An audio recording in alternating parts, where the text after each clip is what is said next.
Это не военный переворот, это марш справедливости. Распространяемые в социальных сетях от имени Евгения Пригожина сообщения и видеокадры о якобы нанесении не соответствуют действительности и являются информационной провокацией.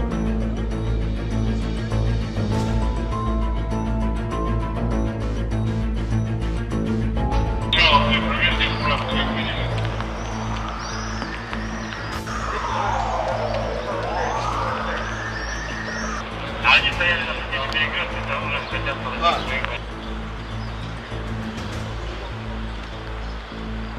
30 минут утра под контролем военные объекты Ростова, в том числе аэродром.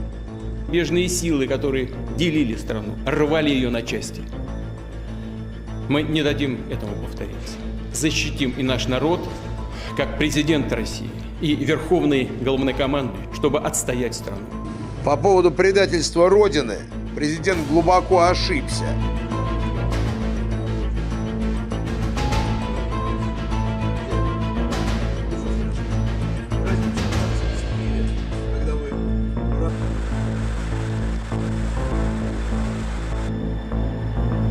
Взрыв. Мама! Не успеваю! Мама! Нет, мама!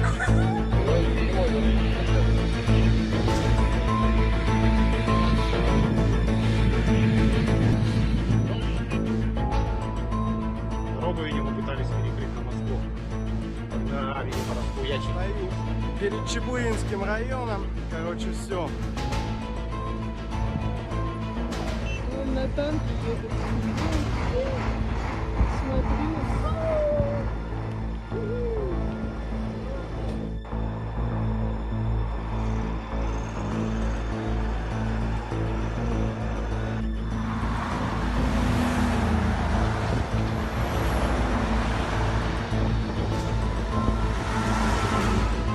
Не пролили ни одной капли крови наших бойцов. Мы разворачиваем свои колонны.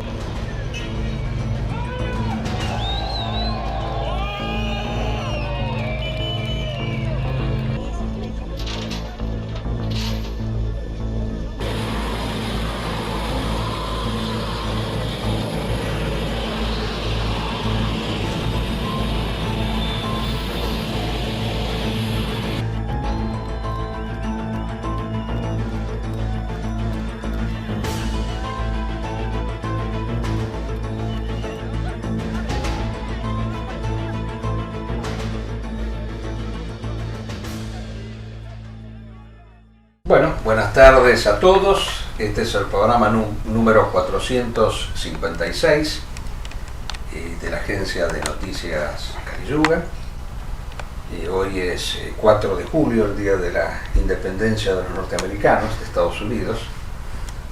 Y estoy acá con el amigo Juan Manuel, que ha podido resolver sus distintos inconvenientes, tanto familiares como laborales. Así que, bueno, estamos a full. Y han pasado cosas bastante impactantes, ¿no? Justamente una de ellas pasó justo al poco tiempo del programa anterior, que fue esta revuelta, llamémosla así, de la Brigada Wagner, que yo quiero resumirlo un poquito. Vos en todo caso, Juan Manuel, me podrás agregar algún detalle que se me escapa.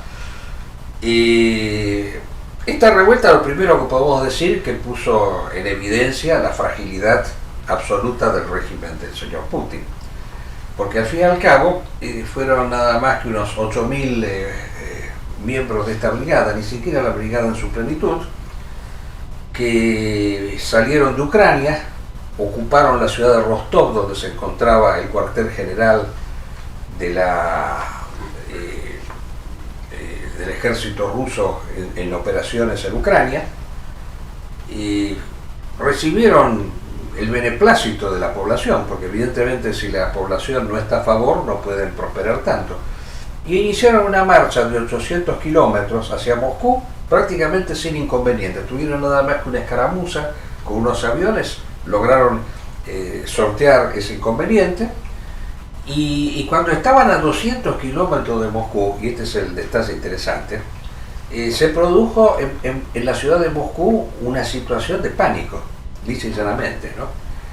Y varios oligarcas, porque acá hay que hablar claramente, en Rusia no hay ni un régimen, no hubo un régimen proletario, ni tampoco hay actualmente un régimen multipolar, como lo quieren llamar, sino que hay una oligarquía lisa y llana de multimillonarios, de personas repletas de dinero. El señor Prigozhin incluso es un multimillonario también, porque acá hay que aclarar las cosas. Prigozhin no es un héroe, no es un líder de nuestra devoción, sino que es un oligarca más. Es un oligarca que tiene incluso ciertas peculiaridades que lo han hecho por parte de Putin un elegido, porque ha tenido mucha efectividad en sus campañas efectuadas en África y en el Medio Oriente, combatiendo principalmente en contra del fundamentalismo islámico, de las fuerzas del Islam piadoso, como lo decía nuestro amigo que no está más acá con nosotros. Y bueno, o sea, formaba parte de esa oligarquía, pero indudablemente la oligarquía también tiene sus diferencias.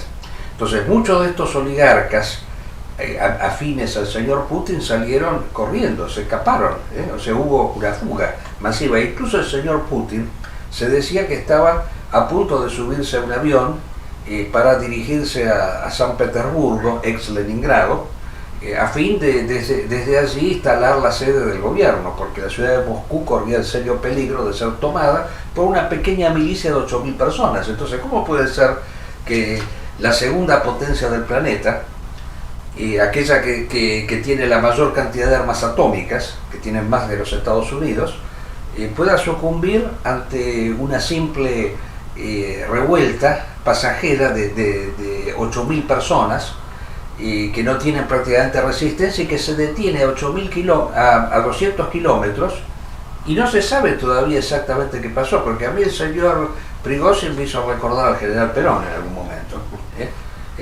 Yo cito esta anécdota para los que no lo saben, porque nosotros tenemos la suerte de no ser peronistas, y el peronismo en la Argentina es un mito, como podría haber sido el mito de Gardel, ¿no? Como nosotros no creemos en ese mito, vemos con realismo la figura de Perón. Y Perón fue una persona que no tuvo agallas como militar, o sea, fue un pésimo militar, no tenía miedo de la sangre, como decía alguien, ¿no? Y a pesar de haber ganado, cuando se le sublevan en 1955, un pequeño sector del ejército y una parte de la marina, a pesar de eso, de tener todo a su favor, de haber casi aplastado a la rebelión en su contra, el tipo se vendió, se fue, se escapó. ¿Qué es lo que hizo el señor Prigozhin? ¿Qué fue lo que pasó? Es un misterio, todavía no se sabe exactamente qué es lo que pasó, por qué tiró abajo esa revuelta, la detuvo. El señor Putin hizo un discurso realmente llamativo, ¿no? Primero por lo breve, aparte porque se lo notaba incluso afectado tremendamente por la situación. Empezó a decir cosas de delirio, por ejemplo haber dicho que Rusia perdió territorio debido a la revolución de 1917, cuando en realidad no fue la causa, fue la consecuencia. La consecuencia, porque toda vez, como hizo notar uno de los actuales líderes de la oposición presos en la actualidad, un tal señor Mucha, después vamos a ver si encontramos la foto y la ponemos, es un señor al cual el señor Putin envenenó, y como no se murió, lo metió preso. Pero él, no, a pesar de estar menoscabado físicamente, no lo está psíquicamente. Y ha dicho, de una manera muy lúcida, que Rusia cada vez que se ha metido en una guerra, por lo menos en los últimos tiempos, le ha ido muy mal. Citó el caso de la guerra de Crimea, que le hizo perder partes importantes del territorio, la guerra contra el Japón, que produjo la revolución de 1905, y la Primera Guerra Mundial, pero todo eso fue hecho por el zarismo, equivocadamente, metiéndose en guerras que no le correspondían. Y la Revolución Rusa fue la consecuencia de la Primera Guerra Mundial. Después, en Afganistán, fue la caída de la Unión Soviética. Bueno, ahora Ucrania va a ser, si las cosas pintan como parecen, va a ser la disolución de Rusia, ¿no? Indudablemente. Bueno, en fin, no sé qué ¿Qué supones tú de lo que puede pasar? Yo sé que tú eres un gran y agudo seguidor de la realidad rusa. Y yo lo que veo, bueno, primero todo que este grupo Wagner es un poco una creación o por lo menos un apoyo importante de parte de Putin. Y que se le revele a él, más allá que digan que van contra el ministro, contra el jefe de Estado Mayor, ¿no? O sea, criticaban a los directores militares, ¿no? De la operación contra Ucrania, eso es lo que hacía Prigozhin, criticar eso, pero bueno, iba contra, nada más que nada menos, contra la ciudad de Moscú, o sea, el símbolo del poder de Putin. Para mí creo que, en opinión personal, creo que Prigozhin se dio cuenta en un momento en que realmente él no es una ficha importante dentro de lo que es esta cúpula de oligarcas que existe en Rusia, que fácilmente Putin podía irse de Moscú, él llegar a la ciudad de Moscú y no encontrar mucho para, diríamos, para conquistar o cambiar la situación. Quizá le advirtieron de que sea cual sea el resultado, él no iba a sobrevivir a todo esto. Probablemente también recibió una amenaza y como bueno, lo que le pasó a Perón. Le dijeron vamos a atacar la ciudad de Buenos Aires por la Marina, y Perón se creyó eso y entonces bueno, huyó para evitar derramamiento de sangre, decía Perón, pero bueno, se acobardó y se fue. Lo que hace Prigozhin, probablemente no siendo un pez gordo, sino justamente algo que sale del riñón de Putin, y creo que es una persona que en lo personal creo que se creyó toda la propaganda que se hizo en torno a él y de que él era una pieza importante en todo esto. Hoy sabemos que no es así, ya que el ejército ruso está peleando en distintos lugares y soportando la contraofensiva ucraniana, que es fuerte, que técnicamente está bien sustentada. Ese ejército ruso, con todas las falencias que tiene, está todavía aguantando. Como todos pensábamos, se va Prigozhin, se va esta división Wagner, y ya está, el frente cae. Entonces me parece que creo que el mismo Prigozhin se creyó que era la figura especial de toda esta conquista, cuando no es más que un mercenario que hacía los trabajos sucios de Putin. O sea, esa es la verdad. Y este señor tiene los días contados para mí. O sea, no creo que fue claro Putin. Esto es una puñalada en la espalda. Sí. Lo que pasa es que yo creo que detrás de Prigozhin está la línea dura de Rusia, ¿no? En esta guerra en contra de Ucrania, ¿no?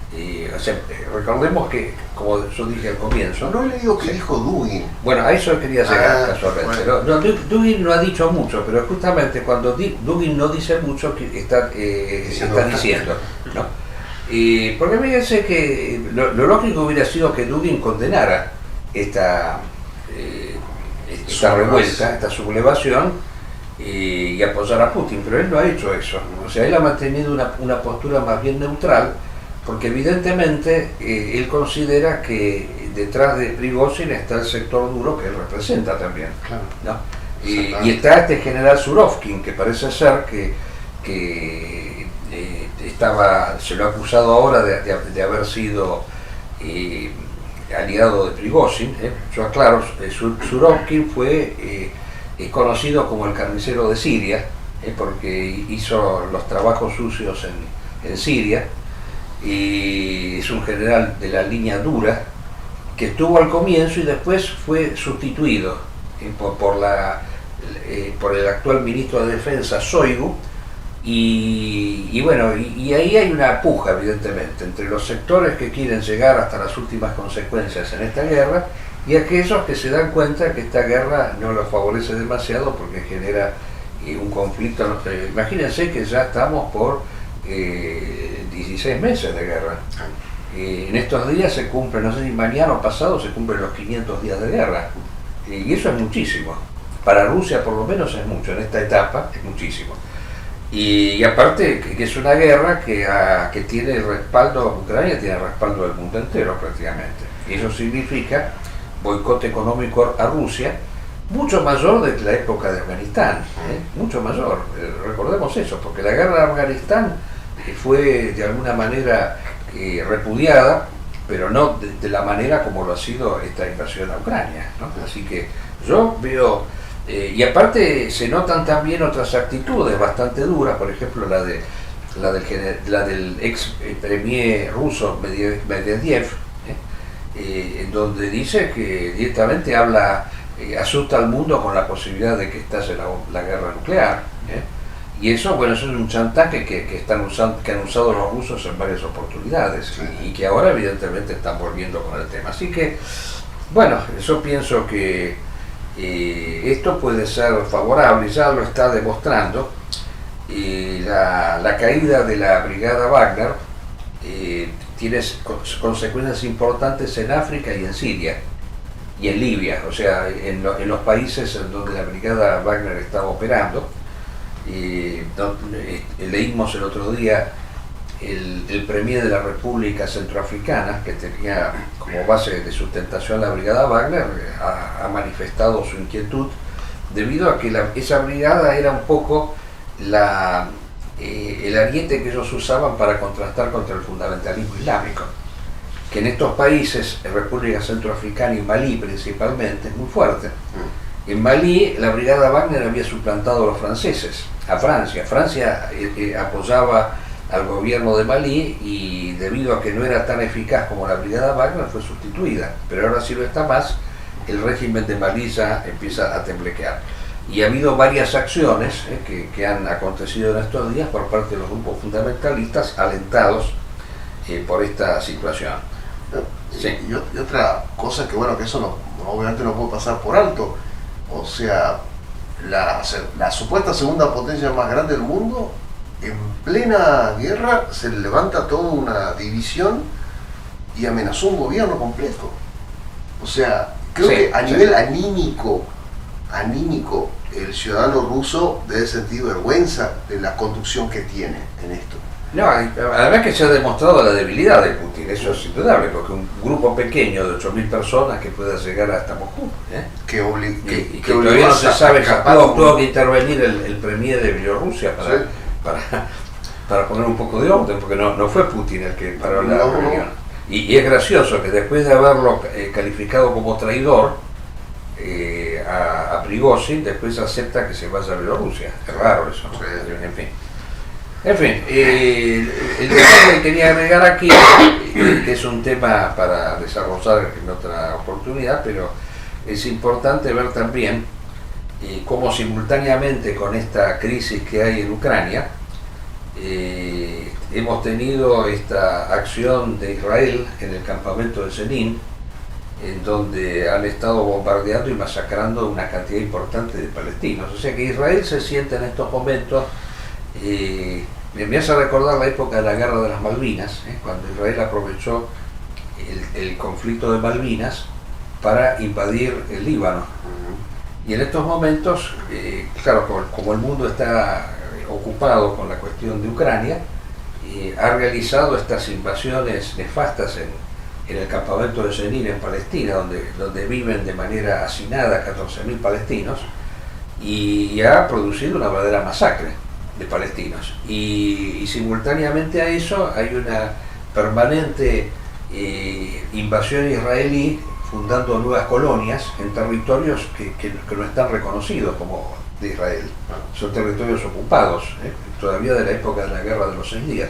Así que, bueno, y yo insisto que para aquellos que nos escuchan por primera vez, que esto no es que sea una actitud en contra de la religión judía, sino en contra de Israel, porque Israel representa hoy en día el occidente degenerado. Es clarísimo en las mismas manifestaciones del fundador del sionismo, Teodoro Herzl, cuando él decía, las veces que se reunía con los distintos reyes de Europa, en ese entonces había monarquía, que el sionismo no era un movimiento religioso, sino que era un movimiento político que se inspiraba en el romanticismo del siglo XIX, o sea, en el nacionalismo. Era un nacionalismo judío que tomaba como excusa la religión. Así como, por ejemplo, en Francia existía este pensador Maurras que tomaba el cristianismo como excusa para fomentar la potencia de Francia, Israel toma como excusa la religión para fomentar la potencia de una determinada comunidad, pero con un sentimiento claramente occidental, moderno. O sea, no tiene absolutamente nada con la religión judía tradicional que nosotros defendemos.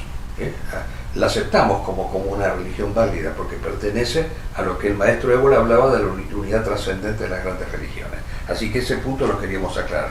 Y también queremos aclarar que nuestra actitud de defensa a Ucrania, y esto lo vamos a decir siempre en todos los programas, no es porque nosotros, como nos han dicho varias veces, gente muy obtusa, estemos con la OTAN, sino porque nosotros lo que queremos es que las dos ramas del mundo moderno contrasten entre sí.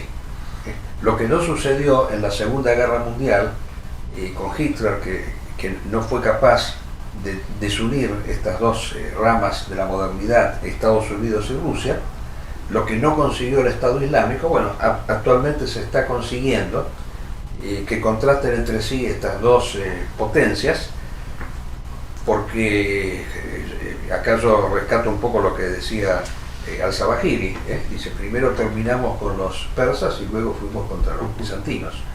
Entonces hay que terminar primero con unos para después ir en contra del otro, pero no contra los dos al mismo tiempo. Y vale aclarar que aquellos que nos critican de que tenemos una posición por la OTAN, ellos están decididamente a favor de Putin. Pero por supuesto, sí. Decididamente a favor. Pero por suerte son cada vez menos, porque yo noto, especialmente en los foros, que los putinianos son cada vez más llamados a silencio, porque evidentemente la posición de Rusia es tragicómica, ¿no? es dramática. Así que eso nosotros lo queríamos aclarar. Y de los dos imperialismos, como decimos, preferimos que gane el norteamericano porque es un imperialismo más decadente y más permisivo. Así que desde ya que siempre nosotros vamos a poder funcionar mejor estando en una sociedad la arena política liberal, claro, es más permeable que la soviética. Exacto, la soviética, como decíamos recién, está el gulag. Si nosotros estuviéramos en la sociedad de Putin, estaríamos en un gulag. Después de haber tragado el polonio, si sobrevivíamos al polonio, como a este opositor Musa, que mencionamos aquí, o Navalny, estaría el gulag, estaría la cárcel. Así que esa es la posición que nosotros asumimos. O sea, somos tradicionalistas, pero somos, digamos así, tácticos. Sabemos cómo hay que actuar. Bueno, y desde ya la República Argentina, porque no podemos olvidarnos de que vivimos en la República Argentina, dramáticamente, ¿no? Porque, ¿cómo les podría decir? Si tuviera que hacer una síntesis, yo creo que ha habido un periodista argentino que yo lo suelo leer porque es bastante lúcido, Morales Solá, de La Nación. Son los periodistas principales, son Morales Solá de La Nación y Van der Koy en el Clarín. Pero Morales Solá ha dicho algo sensato, ¿no? Y después de que la señora Cristina Kirchner, porque claro, no pudimos mencionarlo en el programa anterior porque no había sucedido todavía, y parecía que iba a ser el candidato, el hijo de la generación diezmada, que como explicamos, este señor Guado de Pedro era hijo de una guerrillera que había matado a una niña, la Paula Lamborghini, ¿no? Y desde ya que eso no significa culparlo a Guado de Pedro, porque él no se puede culpar al hijo de lo que han hecho los padres, pero cuando se habla de generación diezmada, se está refiriendo a eso, a guerrilleros, o sea, gente que trabajaba para el ese imperialismo que están defendiendo actualmente con Putin. En ese entonces era más violento, porque querían tomar el poder en la Argentina. Y bueno, resulta ser que bajaron esa candidatura y aparece este señor Massa, que es el actual ministro de Economía, es el que ha llevado al país a la hiperinflación que tenemos, porque es una inflación galopante del 140% anual, pero que es el garante del Fondo Monetario. Pero este señor Massa es un hombre que viene del liberalismo más crudo, de la UCD, junto con Vudú, personas que vienen de esa vertiente. Entonces, lógicamente un acomodaticio, porque claro, acá ha habido liberales pragmáticos en la Argentina que colaboraron con el peronismo. Pensemos en Alzogaray, por ejemplo. Liberales que van a pedir plata a la China comunista. Ah, también, sí. En este caso fue pedir plata a la China comunista y a pagar la deuda con yuanes, y endeudarse en yuanes. Claro. Sí, es increíble. Bueno, pero la cuestión es la siguiente, que todos los candidatos que tenemos, los principales, son de alguna manera liberales, unos más y otros menos, ¿no? Pues todos quieren ser liberales, ya no quieren ser peronistas, ahora son todos Sí, liberales. ahora son todos liberales, así que peronistas puros, bueno, un peronista debe estar sufriendo actualmente porque no tiene a quién votar.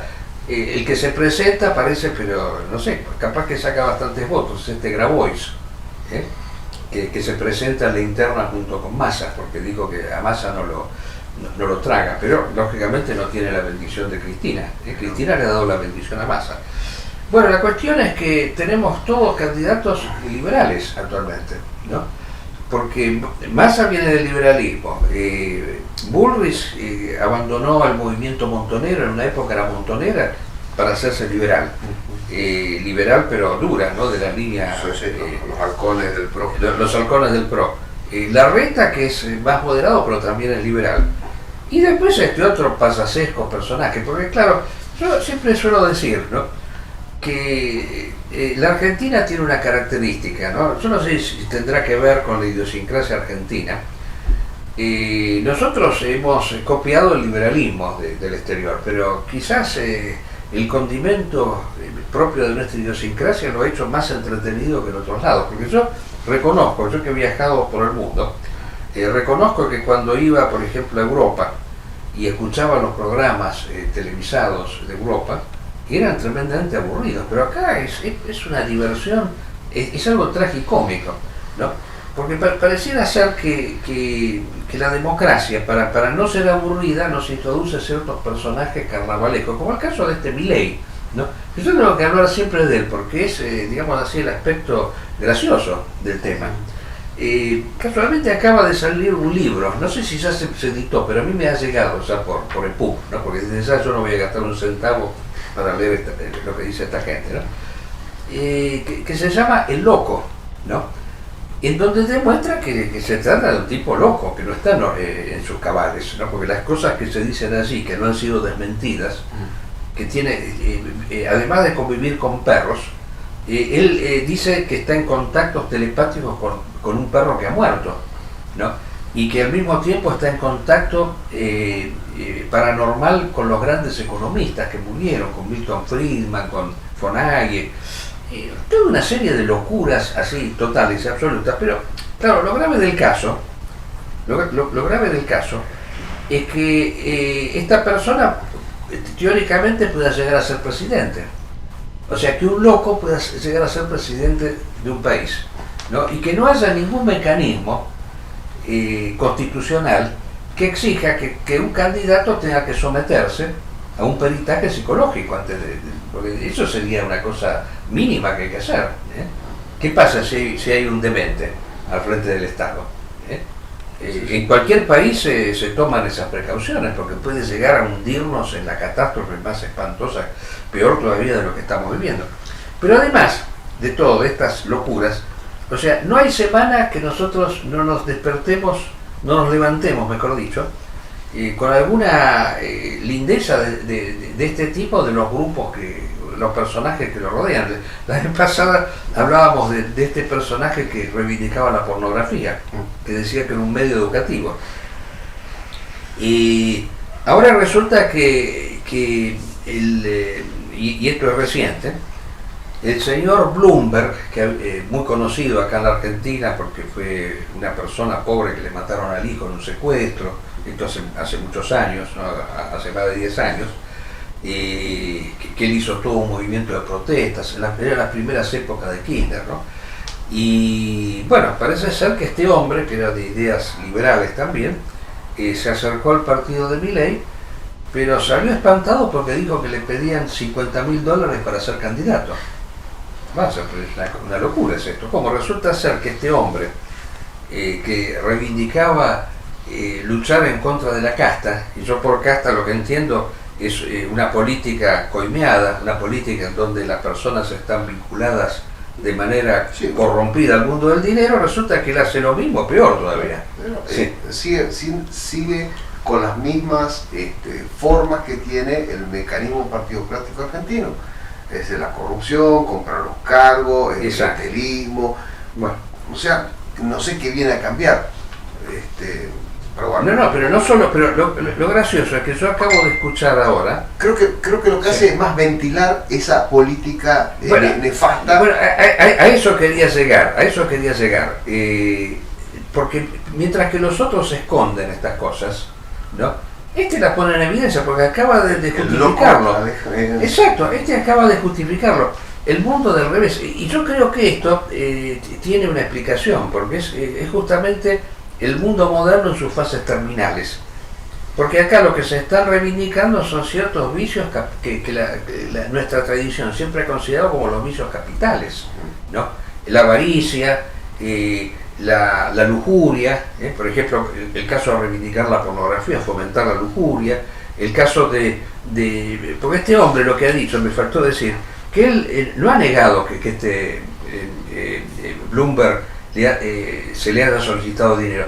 Él simplemente dijo, acá dice, el candidato es el que más pone. Dijo eso, dijo eso, el que pone es candidato.